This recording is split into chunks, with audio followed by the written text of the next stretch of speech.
Kirsten here at Redwater Dodge, home of the $10 oil change rig ready Rams. Now we buy your Ram. Behind me there's a 2020 Ram 3500 Laramie. So let's check. You do have the color match bumper with your built-in park sensors, your black tow hooks, you have the blacked out grille with the blacked out badging. This one does have a 360 camera on it, and underneath the hood there's the 6.7 liter Cummins. Along the side you do have the black 20-inch rims.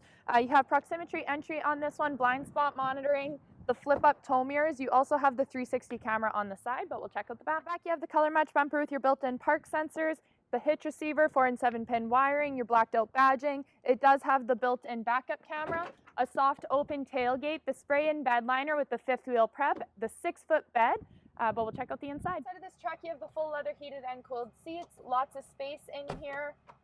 In your center console, this piece does slide around. You have the wireless charger. You have a 115 volt plug-in down here.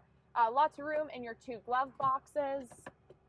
You have the 12-inch screen with the nav on it. This one also has a full sunroof, but we'll check out the back seat. Back seat here, it's a crew cab, so you have tons of space. These back seats are heated. You have a couple cup holders in your flip-down armrest. These seats do flip up to give you tons of storage underneath. These pieces clip in so they don't rattle, but you have tons of storage underneath, a sub on that side, and then this piece does flip out to make it nice and flat. If you're interested in this one and want to see 30+ pictures and pricing, click the link below or give us a call, 780-942-3629.